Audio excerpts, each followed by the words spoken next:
देखो seventh adjustment हमारे पास में कौन सा होगा? सेवंथ एडजस्टमेंट है जिसका नाम है कंजम्पशन। क्या नाम है? कंजम्पशन, उपभोग। उपभोग, ठीक है। पहले तो बताओ कंजम्पशन होता क्या है।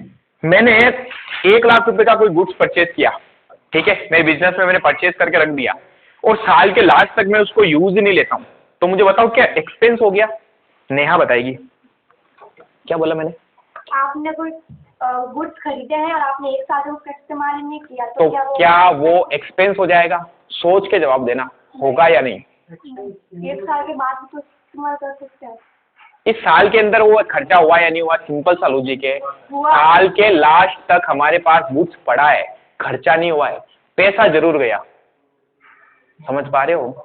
अगर मैं इस गुड्स को यूज ले लेता वास्तव में, ठीक है, तो मैं लिखता कि हमारे बिजनेस के अंदर हमने एक गुड्स है जो यूज में ले लिया और यूज में लेने के बाद में हम हमारे बिजनेस का actual profit and loss calculate करेंगे। लेकिन मैं अगर आपको ये कहूं, मैंने कहा हमने सिर्फ 1,00,000 रुपए की कोई चीज परचेज करी, सपोज कीजिए मैंने कोई मटेरियल परचेज किया, कितने का? 1,00,000 का, तो खरीद लिया, पैसा तो गया।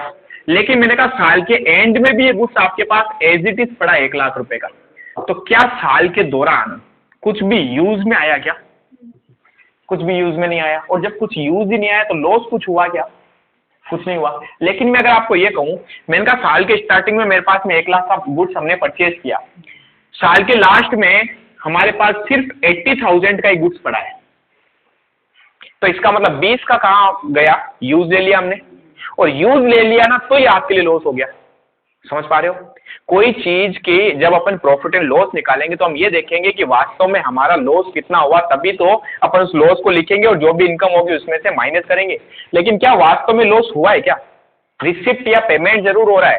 पेमेंट क्यों हो रहा है यहाँ पर? क्योंकि मैंने 1,00,000 का गुड्स परचेज किया तो पैसा तो गया, ये तो चीज क्लियर है। तो यहाँ पर पेमेंट जरूर हुआ, लेकिन क्या लॉस हुआ? हमने कहा नहीं। ऐसा इसलिए समझा रहा हूं क्योंकि इसका एक पॉइंट जो है ना वही कंजम्पशन होता है। कंजम्पशन का मतलब इनकम एंड एक्सपेंडिचर अकाउंट ये बोलता है कि आपको पूरे साल में आपने वास्तव में खर्चा किया कितना वो आना चाहिए, वास्तव में किया कितना। ठीक है, मैंने कहा 1,00,000 रुपए गए मेरे यहां से, साल के एंड में 80,000 का तो मेरे पास गुड्स अभी भी पड़ा है, तो क्या मैंने यूज ले लिया 80,000 का? नहीं। यूज कितना लिया मैंने? 20,000 का, तो वास्तव में तो लॉस 20,000 का ही हुआ ना। ठीक है, सपोज कीजिए अगले साल मेरे पास में सिर्फ 50,000 का गुड्स बचा, तो बता सकते हो कितने का यूज आ गया? तो 30,000 का लॉस है हमारा अगले साल का। समझ पा रहे हो? तो जो गुड्स आपके पास पड़ा है अभी भी वो लॉस हो गया क्या? मशीन मैंने खरीदी, लास्ट में भी पड़ी है, क्या लॉस हो गई? नहीं। मशीन खरीदी तो देखो पेमेंट जरूर किया, पेमेंट किया तो रिसीट पेमेंट में तो जा रहा है, लेकिन लॉस कितना हुआ? हमने लास्ट क्लास में डिस्कस किया था डेप्रिसिएशन, याद है आपको? डेप्रिसिएशन क्या था? कि हम एसेट्स को यूज कितना ले रहे हैं और उसको यूज लेने के बदले में जो हमारा लॉस आ रहा है उसको हम डेप्रिसिएशन बोलते हैं, है ना? कि एसेट्स को यूज ले रहे हैं, यूज लेने के कारण उसकी वैल्यू कितनी कम हो रही है मार्केट के अंदर, उसको हम डेप्रिसिएशन बोलते थे। तो हम इनकम एक्सपेंडिचर में मशीन लिखते थे या डेप्रिसिएशन? डेप्रिसिएशन। तो एसेट तो मेरे पास अभी भी पड़ी है, जो पड़ी है वो पड़ी रहेगी, वो बैलेंस शीट में जाएगी, लेकिन उसका यूज कितना आया वो वास्तव में लॉस होता है। तो मैंने 1,00,000 की मशीन स्टार्टिंग में खरीदी, सपोज कीजिए मटेरियल की जगह या मैं मशीन लिख दूं, तो अब बताओ, मैंने स्टार्टिंग में 1,00,000 की मशीन खरीदी थी, साल के दौरान मैंने कितना यूज लिया वो क्वेश्चन नहीं बोला, लेकिन लास्ट में बोल दिया आपके पास 80,000 की एसेट पड़ी, अब तो 20,000 की क्या हो गई? यूज आ गई। तो इसलिए जो यूज आई 20,000, इसको मैं बोलता हूं डेप्रिसिएशन। यूज आने का मतलब क्या हुआ? वैल्यू कम हो गई। तो इसकी वैल्यू कितनी कम हुई? 20,000। वैल्यू क्यों कम हुई? क्योंकि इस एसेट को मैं यूज ले रहा हूं, और इसलिए मैं इनकम एक्सपेंडिचर अकाउंट में कितना लिखता था? सिर्फ ये 20,000 लिखता था। ठीक है, साल के एंड में 80,000 की जो होती थी वो तो बैलेंस शीट में जाती थी क्योंकि वो हमारी एसेट्स थी। उसी तरीके से यहाँ मटेरियल में भी पॉइंट आता है। तो क्या सिर्फ एसेट्स, किसी भी चीज को खरीद लेना एक्सपेंस हो जाता है क्या? नहीं, उसको आप यूज कितना ले रहे हो वो एक्सपेंस हो जाता है। अच्छा, अब एक पॉइंट और कहता हूं, मैंने कहा आपने स्टेशनरी परचेज की, क्या परचेज की? स्टेशनरी। साल के स्टार्टिंग में आपने 1,00,000 की स्टेशनरी परचेज की, और मैंने कहा साल के लास्ट में स्टेशनरी 0 हो गई। अब बताओ मैंने पूरे साल कितना यूज ले लिया? पूरा का पूरा। ठीक है, इसलिए क्या मैं जब इनकम एंड एक्सपेंडिचर अकाउंट बनाऊंगा वहां 1,00,000 लिखूंगा? यस, पूरे के पूरे यूज आ गए। लेकिन मैं अगर ये बोलूं कि साल के लास्ट में 10,000 का गुड्स अभी भी पड़ा आपके पास स्टेशनरी का कुछ, बैलेंस बचा हुआ है, तो मैंने यूज कितना लिया 90,000। समझ पा रहे हो? मैं सिर्फ ये लिखूं अगर आपको कि हमने स्टेशनरी 1 लाख की खरीदी, अब बताओ कितने का खर्चा होगा, लॉस कितने का है, सोच समझ के आंसर दो। बताया नहीं है इसलिए हम हमेशा ये मान के चलते हैं कि पूरा का पूरा यूज आ गया। आ रहा समझ में? आज तक हमने पढ़ा ना, स्टेशनरी खरीदी एक्सपेंस है, रेंट पे किया खर्चा है, ये सब हम पढ़ चुके हैं। वो आगे हमें कहीं एक्सप्लेन ही नहीं करता है कि कितना बचा और कितना नहीं बचा। जब ये एक्सप्लेन नहीं करेगा तो हम ये मान के चलेंगे कि जितना हमने खरीदा है उतना पूरा यूज आ गया। इसलिए स्टेशनरी खरीदने पर अपन डायरेक्टली एक्सपेंडिचर में लिख देते हैं, ठीक है, खर्चा मानकर कि हमने 1 लाख का खरीदा, कुछ इंफॉर्मेशन दे नहीं रखी, तो इसका मतलब साल के एंड में क्या हो गया, 0 हो गया, पूरा यूज आ गया, इसलिए इनकम एक्सपेंडिचर में जाएगा।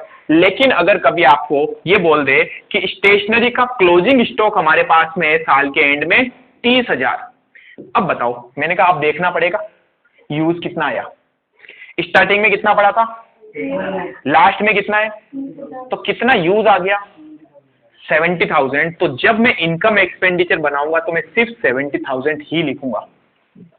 समझ पा रहे हो? किसी चीज को परचेज कर लेने का मतलब ये नहीं है कि पूरा यूज आ गया। अगर हमारे पास कुछ एडिशनल इंफॉर्मेशन दे रखी हो क्वेश्चन में, एडिशनल इंफॉर्मेशन का मतलब है स्टॉक दे रखा हो अगर अपने को कि ओपनिंग में इतना पड़ा था, क्लोजिंग में इतना पड़ा था, तो अब अपने को निकालना पड़ेगा कंजम्पशन।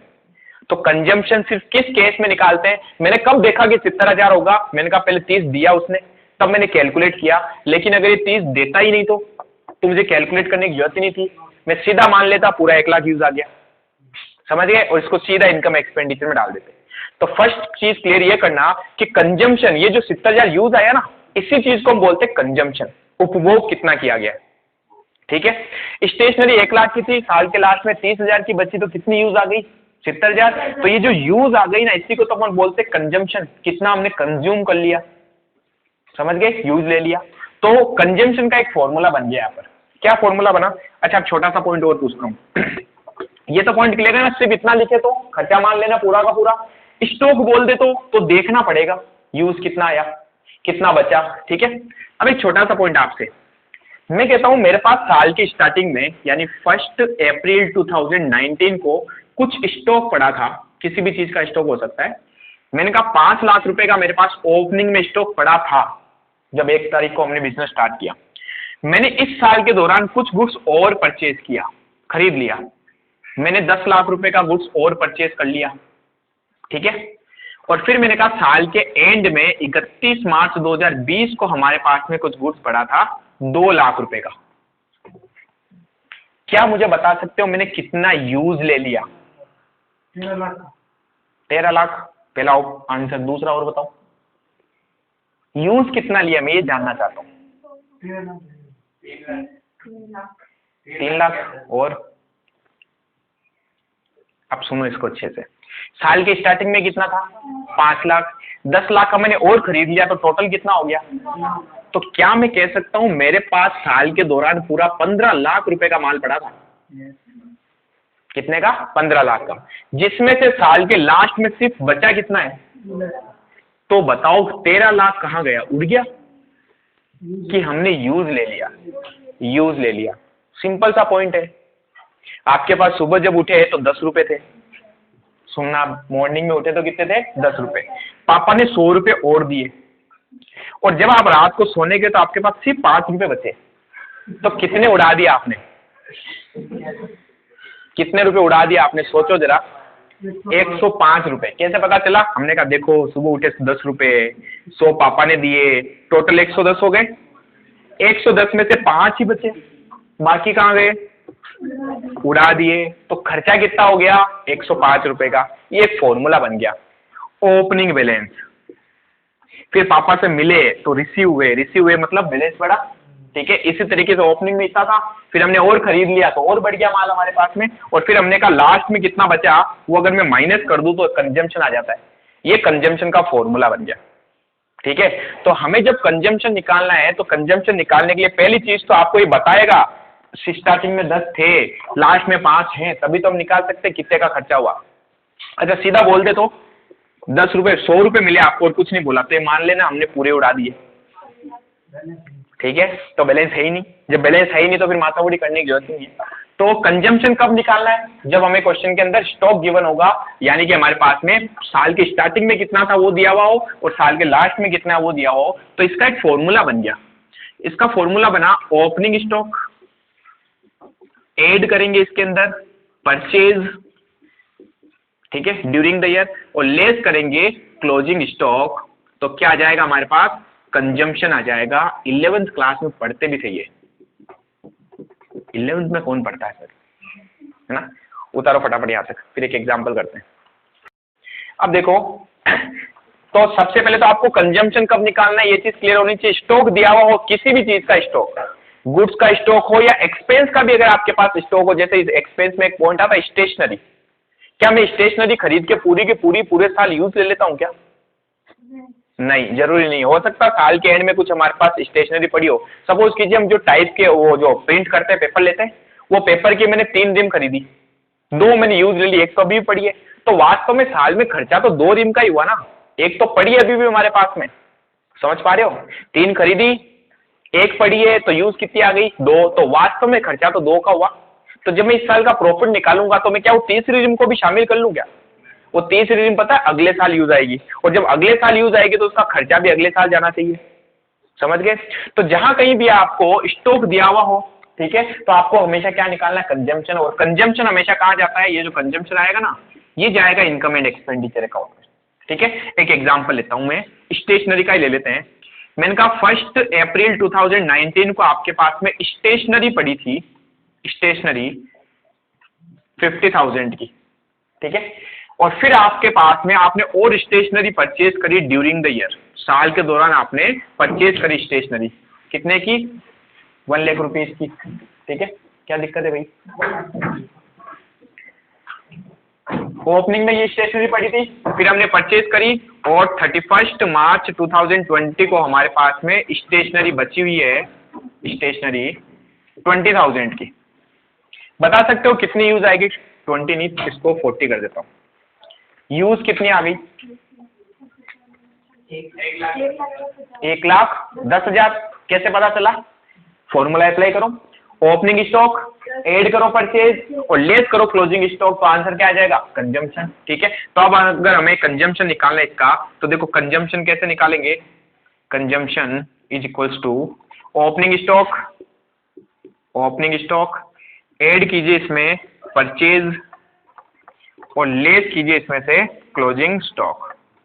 ठीक है, ओपनिंग स्टॉक गिवन था अपने को 50,000, 50 ऑलरेडी पड़ा था, 1 लाख का और आ गया तो 1.5 लाख हो गए टोटल। 1.5 में से 40 तो अभी भी पड़ा है हमारे पास में, तो यूज कितना आ गया? 1,10,000। ये तो बात थी कंजम्पशन की। और कंजम्पशन हमेशा कहाँ जाता है? इनकम एंड एक्सपेंडिचर अकाउंट में। हमें अब तीनों अकाउंट बनाने, 2 अकाउंट और एक स्टेटमेंट। फर्स्ट अकाउंट की अगर मैं बात करूं, जहां पर हमने पढ़ा था, सबसे पहले क्या बनाते हैं अपन? Receipt and payment account. Receipt and payment में सिर्फ क्या सोचते हैं? पैसा आया या गया। ठीक है, इस पूरे को ध्यान से देखो, कहां पैसा आया और कहां गया। क्या ओपनिंग स्टॉक का मतलब साल के स्टार्टिंग में पड़ा था? यस, तो हमने इस साल थोड़ी खरीदा, ये तो पिछले साल खरीदा हुआ होगा, ये तो नहीं आएगा। इस साल हमने परचेज किया, तो परचेज किया तो पैसा आया या गया? गया।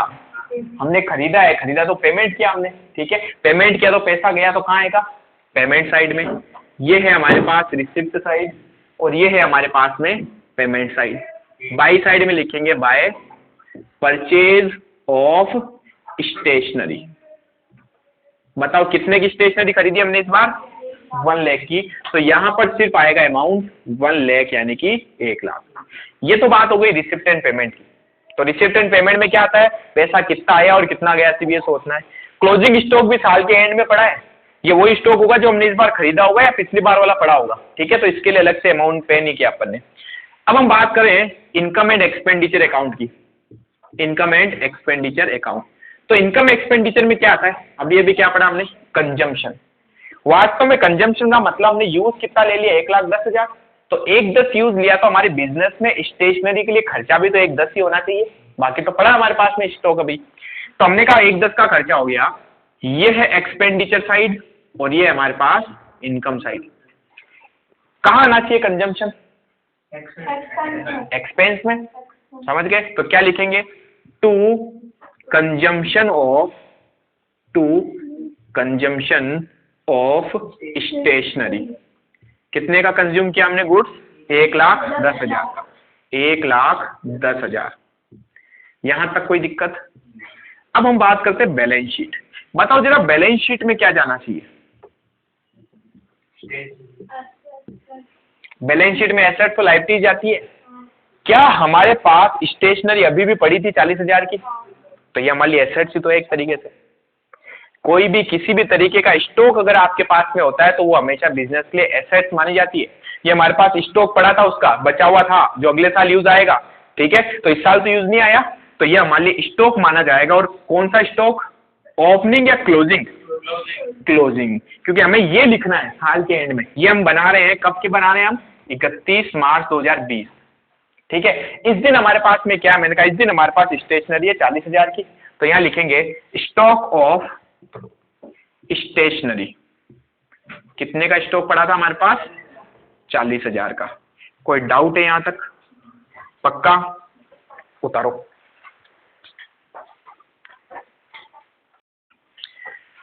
तो कंजम्पशन के अंदर ये बहुत ही छोटा सा फॉर्मूला है। जब क्वेश्चन में आपको सिर्फ इतनी सी डिटेल दे रखी हो, ओपनिंग स्टॉक, परचेज और क्लोजिंग स्टॉक, इसके अलावा भी क्या आपके पास डिटेल हो सकती है कंजम्पशन निकालने के लिए? इसके अलावा भी मेरे पास 2 तरीके की डिटेल्स और हो सकती है, ठीक है। जैसे मैं अगर आपको ये कहूं इसी पॉइंट में कि हमने स्टेशनरी परचेज कितनी करी? 1,00,000 रुपए की, ठीक है। साल के लास्ट में हमने अभी तक स्टेशनरी कुछ उधार में परचेज करी थी जिसका पेमेंट नहीं दिया। साल एंड हो गया और मैंने कहा साल के एंड में कुछ अमाउंट आउटस्टैंडिंग पड़ा है। क्या बोल सकते हैं? क्या मैं इस अमाउंट को आउटस्टैंडिंग को बोल सकता हूं आउटस्टैंडिंग एक्सपेंस है? स्टेशनरी हमारे लिए एक्सपेंस है।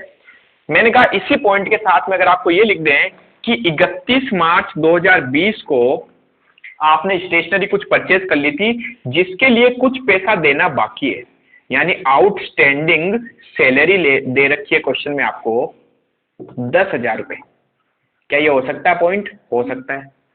इसी के साथ में मैं आपको ये भी कहूं कि अच्छा क्या आप स्टेशनरी खाली एक ही व्यक्ति से परचेज करते हो क्या? एक ही पर्सन से, या बहुत सारे लोगों से खरीद सकते हैं? ठीक है, तो मैं किसी से खरीदता हूं, किसी का पैसा बाकी है, जबकि किसी और से खरीदा उसको मैं एडवांस में भी पेमेंट दे सकता हूं। दे सकते हैं। मैंने कहा साल के लास्ट में मैंने देखा तो मेरे पास में कुछ प्रीपेड भी था। पढ़ चुके अपन प्रीपेड। मैंने कहा मैंने कुछ प्रीपेड स्टेशनरी परचेज कर ली और मैंने उनको 5,000 रुपए एडवांस में दे दिए। हो सकता है ऐसा? हो सकता है, ठीक है। तो अब मैंने कहा 2 पॉइंट और आ गए आपके पास। आउटस्टैंडिंग स्टेशनरी है साल के लास्ट में 10,000 और प्रीपेड स्टेशनरी है साल के लास्ट में 5,000 रुपए। अगर ये पॉइंट आ जाए तो क्या होगा? इसके साथ में 2 पॉइंट और डाल देता हूं। मैंने कहा 1 अप्रैल को भी तो आपके पास आउटस्टैंडिंग हो सकता है। हो सकता है जैसा साल के लास्ट में बाकी था तो हो सकता है पिछले साल के भी लास्ट में बाकी होगा, और पिछले साल के लास्ट में कोई चीज अगर बाकी थी तो इस साल के स्टार्टिंग में भी तो बाकी होगी। समझ पा रहे हो? तो हमारे पास जो ओपनिंग में डेटा होता है ना, ओपनिंग का मतलब क्या? जो पिछले साल का क्लोजिंग होता है ना, वही अगले साल का ओपनिंग बन जाता है। पिछले साल का जो हिसाब था वो पूरा नहीं किया? नहीं, पिछले साल बाकी थे। तो हिसाब से सर हर साल क्लियर कर लेते हैं। अब इसको क्लियर करने के लिए एडजस्टमेंट कराऊं, पता है मुझे। मैंने पता पिछली साल जब आउटस्टैंडिंग खर्चा निकाला था ना पिछले साल का, सपोज करना पिछले साल की बात कर रहा हूं, 5,000 रुपए पिछली बार बाकी थे, तो मैंने जब इनकम एक्सपेंडिचर अकाउंट बनाया था ना, तो मैंने पिछले साल की इनकम में 5,000 एक्सपेंस में 5,000 जोड़ दिए थे। मैंने कहा खर्चा तो हो गया ना, याद करो आउटस्टैंडिंग साल के लास्ट में जोड़ते कि नहीं जोड़ते? पिछली बार सपोज करो 20,000 का कोई खर्चा हुआ था, मैंने 15 ही पे किए, तो मैंने जब इनकम एंड एक्सपेंडिचर बनाया होगा तो मैंने किस तरीके से लिखा होगा? पिछले साल की बात करता हूं। क्या मैं अमाउंट कहां से उठाऊंगा? रिसिप्ट एंड पेमेंट से। मैंने कहा एक्सपेंस ड्यू तो हुआ 20,000, जबकि आपने वास्तव में पे किया 15,000, तो रिसिप्ट पेमेंट में तो पता 15 ही जाएंगे। वास्तव में कितना पे किया हमने? ये 15 में रिसिप्ट पेमेंट से उठा के यहां लाऊंगा और यहां लिखूंगा टू एक्सपेंस में कितने? 15। और फिर दादाजी क्या बोलेंगे? कहेंगे बेटा 5,000 का भी तो खर्चा था, 5,000 आउटस्टैंडिंग थे, आउटस्टैंडिंग साल के लास्ट में जोड़ते हैं कि नहीं जोड़ते हैं? जोड़ते हैं। मैंने ये जो 5,000 है ना, ये पिछली बार वाले, पिछले बार की एक्सपेंस में जोड़ लिया और मैंने पूरे 20,000 वहां लिख दिए। ये पॉइंट समझ में आया? ये एक्सपेंस इस साल अगर मैंने पे किया हो, सोचो अब जरा, पिछले साल तो पे ही नहीं किया ना। ये खर्चा पे कब करूंगा मैं? अगले साल। अगले साल का मतलब क्या? अब ये करंट ईयर आ गया। क्या ये 5,000 का खर्चा मैंने इस बार चुकाया होगा? कंफर्म चुका दिया। अब बोलो, पिछली बार का कोई खर्चा मैंने इस बार चुकाया। अब मुझे बताओ क्या ये खर्चा इस साल का है? इसलिए मैं इस खर्चे को माइनस कर देता हूं। इसलिए हमने पढ़ा था आउटस्टैंडिंग क्लोजिंग वाला जो होता है ना वो जुड़ता है और ओपनिंग वाला आउटस्टैंडिंग माइनस होता है। क्यों माइनस होता है? क्योंकि वो इस साल के खर्चे में जुड़ चुका है। मैंने कहा ये खर्चा इस साल का नहीं है, हटाओ यहां से। आया समझ में? इसलिए ये एडजस्टमेंट करने के लिए अपने मातापुरी करते हैं। ठीक है, तो आप जो करो सर पिछले साल का हिसाब पिछले साल ही हो गया, वो तो हो गया, लेकिन वो जो 5,000 बाकी थे ना वो आपने इस साल दिए, और आपने इस साल दिए तो पता है आपने इनको जब पैसा दिया होगा, माल खरीदा होगा या पेमेंट किया होगा तो वो उसमें जुड़ा हुआ होगा। तो हमने कहा ये इस साल का तो खर्चा ही नहीं है, ये खर्चा कब का था? लास्ट ईयर का, जो आपने इस साल दे दिया, हटाओ यहां से। सिंपल सी चीज है। इसलिए हम क्या करते हैं, आउटस्टैंडिंग है तो हम ये मान के चलते ये तो खर्चा इसी साल का है तो जोड़ो, और अगर पिछले साल का कुछ आउटस्टैंडिंग है तो हम ये मान के चलते हैं तो पिछले साल का था, इस साल आपने पे कर दिया तो हटा दो। सिंपल सी चीज है। प्रीपेड में क्या करते हैं मालूम है? प्रीपेड क्लोजिंग वाला माइनस करते हैं। पता है क्यों? क्योंकि इस साल का खर्चा नहीं है, अगले साल का है। समझ गए? अगले साल का खर्चा है, इसलिए हम इसको यहां से माइनस कर देते हैं। मैं कहता हूं मैंने इस साल खर्चा किया, इस साल के एक्सपेंस में वो चीज जुड़ गई, जबकि इस साल का एक्सपेंस है ही नहीं, तो इसको मैं वापस हटाता हूं। इसलिए क्लोजिंग को, कौन सा वाला क्लोजिंग? क्लोजिंग वाला प्रीपेड, वो माइनस करता हूं। और अगर यही प्रीपेड ओपनिंग हो तो पता है क्यों? क्योंकि ओपनिंग का मतलब पिछले साल का क्लोजिंग, यही होता है। 2019 में कोई खर्चा प्रीपेड था और मैं बना रहा हूं 2020 के अकाउंट, इस साल के। ठीक है, अब मुझे बताना 2019 के लास्ट में कोई खर्चा प्रीपेड था तो ये लास्ट ईयर का क्लोजिंग होगा और यही इस साल का ओपनिंग भी बन जाएगा। ठीक है, मैंने कहा पिछले साल आपके 20,000 आपने प्रीपेड कर रखे थे और ये था पिछले साल का क्लोजिंग, और ये 2020 का ओपनिंग भी बन जाएगा 20,000। यानी ये जब बुक्स बंद की 31 मार्च को तो 20,000 प्रीपेड था। इस साल मैं अपने बुक्स स्टार्ट करूंगा 1 अप्रैल को ही, अगले ही दिन, तो अगले ही दिन ये पड़ा होगा मेरे पास में। तो अब मुझे एक बात बताओ, आपको नहीं लगता ये जो एक्सपेंस आपने पिछले साल पे कर दिया वो इस साल का था वास्तव में? आपने पिछले साल को एक्सपेंस पे कर दिया जो वास्तव में तो इस साल का था। इसलिए मैं इस साल के ओपनिंग को ऐड करता हूं, क्योंकि हम कहते हैं ये खर्चा इस साल का है, जोड़ो। और साल के एंड में अगर कोई पड़ा है तो हमने कहा इस साल का नहीं है, घटाओ, लेस करो। इसलिए हम प्रीपेड क्लोजिंग को क्या करते हैं? माइनस, और प्रीपेड ओपनिंग को प्लस। क्यों? क्योंकि वो इस साल का है। ये पूरा लॉजिक चलता है इसके पीछे। समझ में आया? तो ये तो इसका लॉजिक था। अब हमने कहा इसमें लॉजिक में अगर हम घुसेंगे तो क्या होगा? दिक्कत हो जाएगी। सर रट्टे मार बढ़िया आपने तो, आउटस्टैंडिंग क्लोजिंग ऐड करो, आउटस्टैंडिंग ओपनिंग लेस करो, है ना, प्रीपेड क्लोजिंग लेस करो, प्रीपेड ओपनिंग ऐड करो।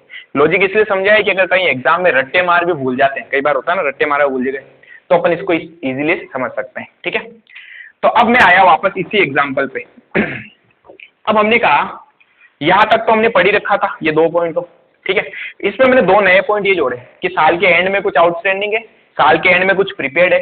ठीक है, और फिर मैंने कहा आपको साल के स्टार्टिंग में भी कुछ आउटस्टैंडिंग था, हो सकता है आउटस्टैंडिंग स्टेशनरी 5,000, और साल के स्टार्टिंग में प्रीपेड भी था, ये भी हो सकता है। प्रीपेड स्टेशनरी कितनी? 7,000। यहां तक कोई डाउट है? तो 3 चीजों के अलावा मैंने 4 नई चीजें डाल दी। 4 तो वैसे क्या गए, 2 ही चीज डाली है, आउटस्टैंडिंग और प्रीपेड। अब आउटस्टैंडिंग क्लोजिंग वाला भी है, ओपनिंग वाला भी है, प्रीपेड क्लोजिंग वाला भी है और ओपनिंग वाला भी है। ठीक है, अब इसको मैं थोड़ा पहले तो आपको लॉजिक से समझाता हूं, फिर अपन रट्टे मार टेक्निक पे आएंगे प्लस माइनस वाले पे। ठीक है, मैंने कहा कंजम्पशन तो अपन इजीली निकाल सकते हैं इन 3 चीजों से। क्या फॉर्मूला था कंजम्पशन का? लिखा हुआ ऊपर, opening add purchase less closing. हमने कहा वो तो निकाल लेते, फिर आते हैं बाकी के पॉइंट्स पे। तो मैंने कहा पहले तो अपन कंजम्पशन निकालते हैं। कंजम्पशन निकालने के लिए फॉर्मूला होता है ओपनिंग एड करते हैं परचेज और लेस करते हैं क्लोजिंग। ठीक है, तो मैं पूरा नहीं लिख रहा हूं, अभी सिर्फ समझाने के लिए बता रहा हूं। ओपनिंग में हमारे पास 50,000 रुपीज का स्टॉक पड़ा था, फिर हमने परचेज किया 1 लाख रुपए का। ठीक है, और साल के एंड में हमारे पास में 40,000 का अभी भी पड़ा है। तो हमने कहा ये कंजम्पशन 1,10,000 हो जाता अगर ये 4 एडजस्टमेंट नहीं होते। अब मैंने कहा वास्तव में अब हमें कंजम्पशन निकालना है तो 4 एडजस्टमेंट और समझने पड़ेंगे। ठीक है, तो पहले तो लॉजिक से चलते हैं। आउटस्टैंडिंग का मतलब होता है बाकी है। साल के स्टार्टिंग का जो आउटस्टैंडिंग है, जो पिछले साल के लास्ट में आउटस्टैंडिंग था, बोल सकता हूं इस साल के ओपनिंग में आउटस्टैंडिंग होने का मतलब जो पिछले साल के लास्ट में आउटस्टैंडिंग था। पिछले साल के लास्ट में आउटस्टैंडिंग होने का मतलब है पिछले साल का खर्चा था, इस साल का नहीं है। समझ में आ रहा है? जो आपने इस बार के खर्चों में लिख दिया, तो हमें क्या करना है? माइनस। तो हमने कहा माइनस करेंगे आउटस्टैंडिंग कौन सा? ओपनिंग। क्यों? क्योंकि पिछले साल का था साहब, इस बार का नहीं है। हमने कहा ठीक है माइनस कर देते हैं।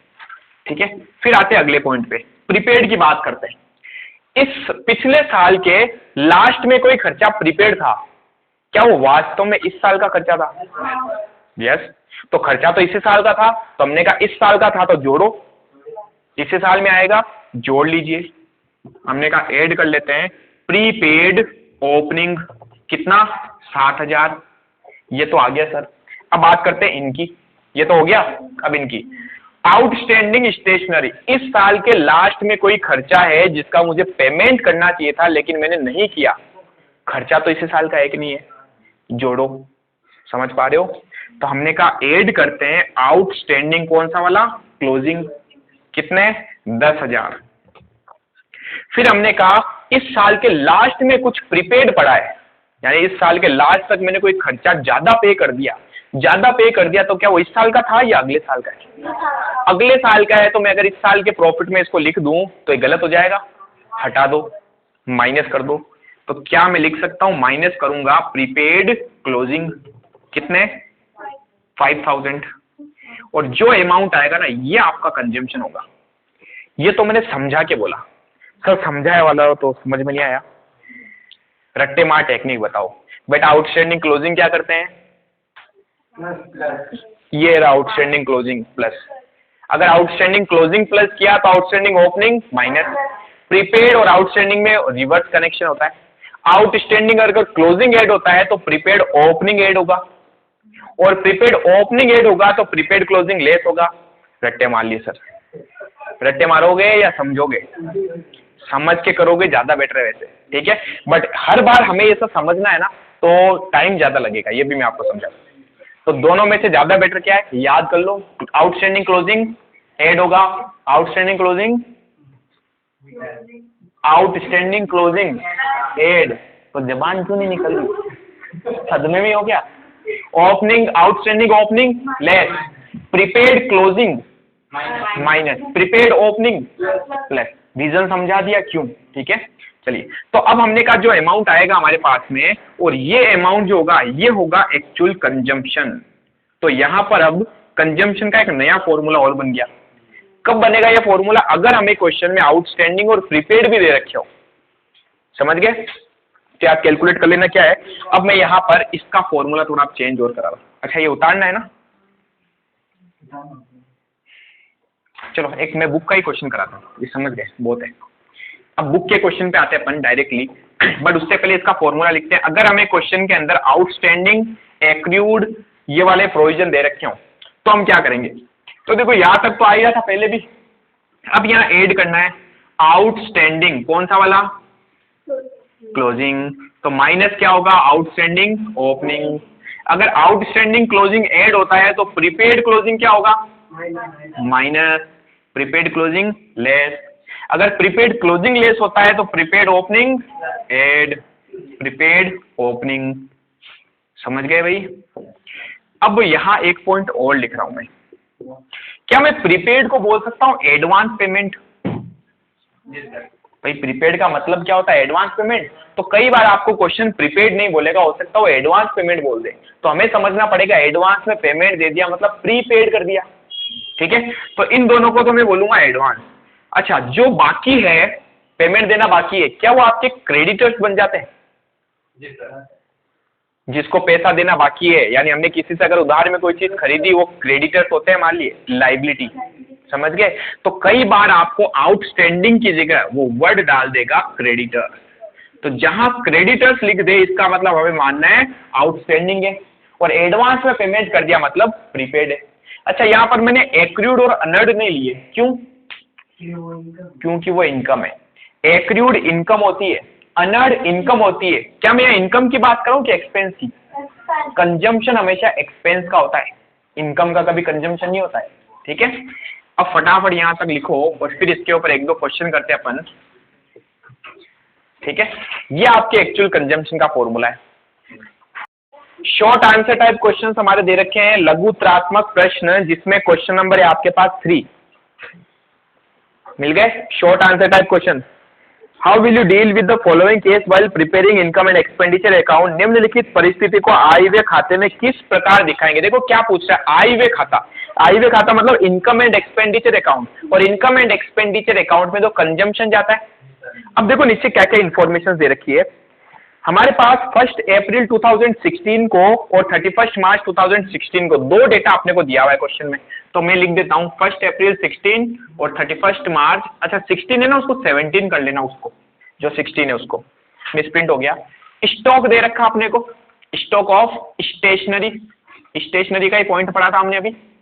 फिर आपको क्रेडिटर्स दे रखे, क्या मतलब हुआ क्रेडिटर्स का? क्या लिख सकता हूं, आउटस्टैंडिंग। क्रेडिटर्स का आउटस्टैंडिंग होते हैं, ये दे रखे हैं। अच्छा ये 500 था, ये 300 थे ओपनिंग में, और एडवांस पेड दे रखा है। क्या एडवांस पेड को लिख सकता हूं, प्रीपेड। प्रीपेड ये कितना है, 100 रुपीज। यहां पर 200, 300 एंड 150। पता है एक चीज मिसिंग है, परचेज, जो नीचे लिखा हुआ ध्यान से देखो। क्या वर्ष के दौरान स्टेशनरी की राशि चुकाई गई 2500 रुपए। Amount paid for stationery during 2016 and 17 2500। ये क्या है, क्या हम पेमेंट जो देते हैं वो परचेज के लिए पेमेंट देते हैं? मैंने साल के दौरान पेमेंट दिया उनको, यानी मैंने गुड्स परचेज किया, यानी कि मैंने स्टेशनरी परचेज करी। परचेज ऑफ स्टेशनरी, बताओ कितने की परचेज की हमने? ठीक है, परचेज के ब्रैकेट में लिख देना पेमेंट किया हमने, कितने का? 2500। अब बताओ मुझे क्या निकालना, कंजम्पशन। फॉर्मूला भूल गया हूं मैं कंजम्पशन का, याद दिलाएं आप मुझे। अभी नहीं, मैं पूछूं तब। सबसे फर्स्ट हम निकालेंगे कंजम्पशन, और कंजम्पशन में सबसे फर्स्ट हम स्टॉक के बारे में डील करते हैं। सबसे पहले क्या लिखते हैं, ओपनिंग स्टॉक। अच्छा एक बात बताओ, 1 अप्रैल 2016 और 31 मार्च 2017 ये डेटा पूरा कौन सा हो गया, ओपनिंग 1 अप्रैल को था, और ये पूरा डेटा कौन सा हो गया, क्लोजिंग। ठीक है, ये हमारे वेरी शॉर्ट आंसर टाइप का क्वेश्चन नंबर 3 है, पेज नंबर हिंदी मीडियम की बुक में 336। ठीक है, ओपनिंग स्टॉक बताओ कितना दे रखा आपने को, ये रहा स्टॉक, ये ओपनिंग है और ये क्लोजिंग है। मैंने कहा ओपनिंग स्टॉक है हमारे पास 500। फिर हम इसमें ऐड करते हैं परचेज ड्यूरिंग द ईयर। ठीक है, परचेज या फिर पेमेंट जो हमने किया, दोनों का एक ही मतलब होगा। इस बार हमने कितना पेमेंट किया स्टेशनरी का, 2500 रुपए, 2500। ये ऐड किया, अमाउंट आ जाएगा 3000। इसमें से माइनस करना है क्लोजिंग स्टॉक, जो कितना गिवन है अपने को, ये रहा क्लोजिंग स्टॉक 200 रुपीज, तो रिवर्स अमाउंट आ जाएगा 2800। अब इसमें कुछ चीजें जोड़नी और कुछ चीजें घटानी। स्टार्टिंग करेंगे हम आउटस्टैंडिंग क्लोजिंग से, जो हमें याद है, जो हमने रट्टा मार रखा है ना। आउटस्टैंडिंग क्लोजिंग या फिर क्रेडिटर्स क्लोजिंग एक ही चीज है। क्रेडिटर्स क्लोजिंग हमेशा ऐड होता है। बताओ क्रेडिटर्स ये रहे, क्लोजिंग यानी कि 31 मार्च को कितने, 300। फिर हमने कहा क्रेडिटर्स क्लोजिंग अगर ऐड होते हैं तो क्रेडिटर्स ओपनिंग क्या होंगे, ये आउटस्टैंडिंग की बात कर रहे हैं अपन। ठीक है, माइनस हो जाएंगे। अब मैंने कहा क्रेडिटर्स क्लोजिंग वाले क्या होते हैं, माइनस, तो प्रीपेड क्या होगा, यानी एडवांस जो पेमेंट किया, एडवांस पेमेंट कौन सा वाला, ओपनिंग। ठीक है, इसी से लिंक कर रहे हैं अपन। क्रेडिटर्स ओपनिंग माइनस हुआ तो एडवांस ओपनिंग प्लस होगा, है ना, साथ साथ में उससे लिंक करते जाओ। तो ये ओपनिंग जो है वो क्या होगा हमारे पास में, ओपनिंग होगा प्लस। ठीक है, इसी को अपन बोलते हैं प्रीपेड। प्रीपेड ओपनिंग प्लस होगा, ये 300 ही था, प्रीपेड ओपनिंग 100 रुपीज था। और फिर हमने कहा माइनस करना है क्या, advance closing, advance payment of closing, यानी कि प्रीपेड क्लोजिंग। प्रीपेड क्लोजिंग क्या होगा, लेस कितना है 150, ये माइनस करना है, ये माइनस करना है, तो नेट हमारे आंसर आ जाएगा, देखो कितना, ये माइनस प्लस गायब हो गया, 28 में से 150 गए, नहीं 29 में से 150, 2750, ये कंजम्पशन है, समझ गए। ये जाएगा इनकम एंड एक्सपेंडिचर अकाउंट में, इनकम एंड एक्सपेंडिचर अकाउंट में। कोई डाउट? उतारो।